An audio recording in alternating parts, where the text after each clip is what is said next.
Joining us now, Jess Cagl, editorial director of People and Entertainment Weekly magazines. He was the last person to interview Joan Rivers just, last week? It was last week, the night before she went into the hospital. There was a group of gay employees at Time Inc., and she came and did a Q&A.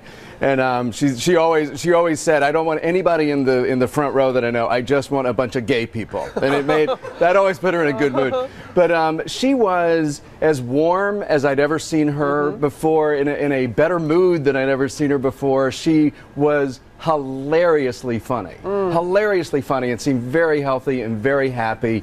And it was a real privilege, first of all, to interview her, but also what a fantastic memory to have of her. Yes, just last week you said, and she was doing so well. Yes, and she went from the interview actually to go try out some more stand-up material down at the West Bank Cafe a few blocks away. Yeah, she did that often here because being a New Yorker. But yes, she made us laugh, and as you said, George, yes, she could make a squirm. It was a little biting at times. Yet she was able to connect with audiences over all these years. I think one of the reasons is Joan was not a mean person. As you say, her comedy was biting, but she really considered it a compliment if she put you in her act. I'm not sure that everyone would agree if you were in her act, but she considered it a compliment. And we also loved her story that we knew over the years. As a survivor, we knew that she didn't feel entitled to anything. Right. She was a hard worker.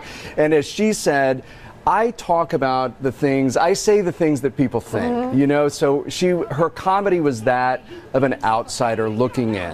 And she never pulled any punches so she could have a place at the table. And it was very sweet to see her relationship with her daughter Melissa and her grandson Cooper. It's true, and we saw it on television. We've known Joan and Melissa over the years, and I believe that over the past week, when you've seen this outpouring of affection for her, a lot of that has to do with knowing Melissa. We know Melissa, we feel like we are kind of part of their family, whether you realized it or not. And there is, there's something very touching, and, we sort of know Melissa, so we have an idea of what she's going through. Yeah, and we're thinking about her and Cooper. Hey, Jess, thanks very much. Thank you. We appreciate it. And join us for a special 2020 tonight celebrating Joan Rivers.